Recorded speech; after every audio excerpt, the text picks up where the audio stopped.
As Nathan checked the time on his Tizot watch, he mentally celebrated the fact that he had actually secured the meeting with the new clients and not his rivals.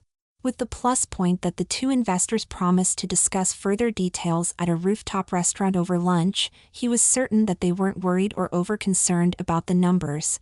According to him, there was nothing concerning about the numbers in the first place.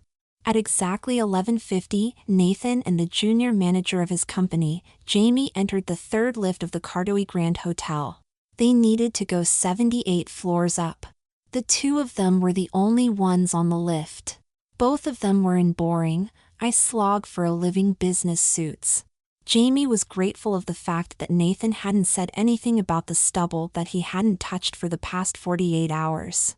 Jamie was also grateful that he was feeling overall rather hip and well put together, but when he stepped into the lift and heard the pop music playing, he cursed. If he was made to hear this crappy tune for the next 3 minutes, then he would literally need to punch something before the meeting. He removed the black messenger bag on his shoulder and placed it on the floor supporting the wall. He made a mental note of all objects in the bag: his smartphone, laptop, 2 files, all the 4 pen drives he owned, his comb and a deodorant bottle. The lift traveled up a floor and opened. Both the men waited, but nobody entered. The caller's voice sounded over the silence. "First change." Did she just say change? Nathan looked at Jamie, who shrugged back at him. Both Nathan and Jamie were of the same height, but Jamie had decided to wear heels today, making him looking taller. Nathan found himself wishing that he had worn heels as well. Jamie looked down at his feet and felt confused. He had worn socks today morning. He positively remembered it. Then why were they not on his feet present? He tried to recollect. What had he done just before wearing them? He had. Ah yes, he mentally recollected just as the overhead voice echoed second change. He had just put his smartphone inside his tote. He stole a glance at his tote bag, resting near his feet. He loved his tote bag. Third change. As the lift opened again on the 3rd floor, seeing not a single human in the corridor, Nathan looked on as Jamie pressed the button repeatedly to close lift door. His eyes fell on Jamie's long painted fingernails. Vivid memories of those fingernails holding his cock entered his mind. These visual images were so detailed and realistic that Nathan found himself wondering, did he become gay when he was drunk? Stupid, stupid, stupid. Jamie, who was scanning his fingernails for any signs of a scratch, mentally cursed himself for treating himself so roughly. He began thinking of how he had let his 3-inch nails grow longer than even his 2-inch cock. Needless to say, the 4th change had taken place. Nathan was bobbing his head back and front in rhythm with the Taylor Swift song playing in the background. Who cares if the lift goes on opening on each floor for no reason? All the more time for him to listen to his favorite artist. Quite spontaneously, Nathan gave out a short giggle. Jamie smirked. She was the girl here and Nathan was the one getting excited by this kind of music? As the door opened onto the 8th floor, Nathan found himself asking Jamie if he could use her hairbrush. She took it out of tote bag, wondering how he knew that she had one. Nathan rarely bothered about what kind of person she was outside her professional life. Maybe I'm just all bothered up because of my hormones reacting. Of course all women carry a hairbrush at all times. Or, her mind told itself, Nathan has begun to come out of his bubble and is actually on the way to become close friends with her. She found herself staring shamelessly at Nathan as he took the hairbrush from her and combed his long wavy auburn hair into place. As the lift doors opened for the 9th time since Nathan and Jamie had entered into it, Jamie just knew that something was off. Why did she wish for Nathan to be close friends with her? Why not her lover? He was after all quite handsome. As she looked at Nathan through the polished metal walls of the lift, she realized why. Look at the deep V-cut top he's wearing. The long silvery earrings dangling from his ears. Why? He's as gay as they come. No wonder I can't get myself to fantasize about being in bed with him. By the time the lift crossed the 13th floor, Nathan had a choker on his neck and his Tissot watch had changed into a thin metallic band with an intricate pattern. Jamie, on the other hand, had lost her 2-day stubble, high cheekbones taking their place, and 2 pert breasts the size of tennis balls had blossomed on her chest. Much to the surprise of them both, the lift did not stop on the 14th floor. They both looked at each other, their eyes sparkling as if they just shared an inside joke. Nathan left out a small chortle as Jamie, to continue tradition, imitated the announcer 14th change. It was a good imitation, but of course Jamie could pull it off, her voice being so high, shaky, and naturally lisped. "I really hope our employers won't mind us being late, Jamie," in a mature, crisp contralto. As they reached the next floor, Jamie frowned. Had she heard Nat wrongly?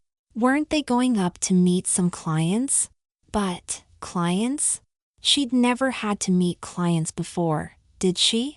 So why now? Why did she have that nagging feeling that she was an investment banker? So silly of me, she thought. She'd never even completed her bachelor's. Her highest education was a high school degree. Nat and Jamie were just going up to apply as secretaries, weren't they? But who invites potential secretaries to rooftop interviews? Must be some billionaire, she thought as she pulled out her compact and began readjusting her makeup. She began to fantasize about how he looked like 15th change. Nathan began to feel a little impatient and unconsciously began to readjust his bra. 16th change. Jamie admired the smooth skin across his hands. Till date she ensured to take good care of her elbows, didn't she? She wished she didn't have knobby knees. But did she have knobby knees? She pulled up her trumpet skirt a bit, ignoring the onlooking Nathan. Yes. She did have knocked knees. 17th change. Lord, Nathan thought.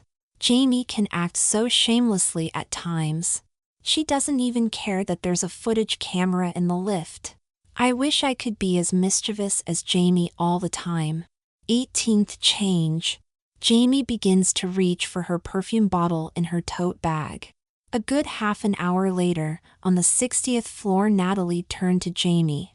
Jamie, honey, we should use the washroom on this floor and take stock of our appearance. Let's take a good 10 minutes to refresh ourselves. The men wouldn't mind if we're another 10 minutes late, would they? As they entered the ladies' room, Nat immediately stood in front of the wide-angle mirror and giving herself some minor touches. According to her, they were necessary touch-ups. Jamie entered a stall to go about her business. You know, Jamie, we should hang out more often outside work. I was thinking of going to this dinner party tonight. It's my fiancé's brother's birthday. You should come along, Nat said, taking a moment to study the ring on her middle finger. Does he know about your profession, Natalie? Jamie answered from inside the stall. I never told him, Nat admitted. But if he stops loving me just because I work as a secretary, I swear. Wait, why did you call me Natalie? Nat replied, pausing all of a sudden. Nat, seriously, are you okay? Your period isn't due for another 2 weeks. Please don't be going around trying new drugs without me. Jamie answered from inside, readjusting her miniskirt. Her hands moved towards her tote bag. No. Just don't call me Natalie. I know that it's my name, but it feels weird. Simply call me Nat, okay? She paused. Jamie? From inside the stall, Jamie screamed. Jamie unlocked the door hurriedly, but shakily, almost in tears. Nat? Nat! Look what someone's put in my tote bag. There's a dildo, 2 pairs of handcuffs, a butt plug, she said, shuffling through the contents. Someone's played a sick joke on me. Aw, Jamie, had your libido been up lately? These are your items, from when I came to your house last. Just don't open your tote bag in front of our future employers, or else we definitely won't get the job. Back in the lift, both women took the lift up the remaining 18 floors. At the 78th floor, without fail, the announcer's voice was heard yet again. 78th change. As the doors opened, Nat began to step out, but Jamie stopped her. Nat, wait! Nat paused as looked over her shoulder at Jamie. Nat, take off your ring and give it to me. Trust me on this, you might want to hide the news of your engagement from our clients. Jamie smiled naughtily. Nat, who trusted Jamie more than herself, obliged and did as she said. As they got out, Nat felt as if some force took over her body. Whoever she was acting as, she definitely wasn't acting as herself. She walked towards the front desk manager, Jamie in tow. Those two are expecting us, she said, and sauntered toward two men seated at a table near the bar stools. Jamie looks at them, their expensive blue suits, sleek haircuts and shiny watches, and felt elated. Her heart had never been beating this fast since forever. She felt super excited and blush. She was even quite wet down there. Looks like the items she had kept in her handbag today morning would come in use after all. As Nat reached within earshot of the two men, she could hear the trailing end of their conversation. Man, it looks like this escort service gave us their best two women. Both of them must be at least C-cups. They're on time too. This is the kind of way how I would like to finish my lunch. Nat smiled, professionally. She raised her hand courteously towards the nearer-seated man to her. Call me Natalie. These guys look fun, she thought. Her vagina was definitely in for a treat.